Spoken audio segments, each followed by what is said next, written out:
your spares. We begin with number 4 seed Doug Kent, the reigning player of the year, who made a dramatic change this week, Randy, just to get to his first TV appearance of the season. Yeah, in a last-ditch effort to salvage a miserable season for Doug, after practice session, he got rid of all of his 15-pound equipment, went out to the equipment truck and drilled all new 16-pounders. He said, Randy, I've got to change my look.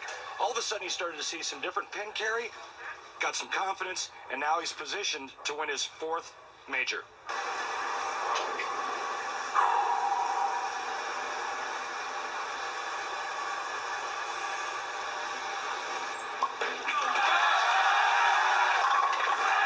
Great start. Said this was a very frustrating year. Felt he bowled well, but really he's gone nowhere. This week, the term he used, redemption for a long season. Regardless what happens today, he's had redemption. He could have thrown in the towel and said, you know, this season is a wash. But he hung in there.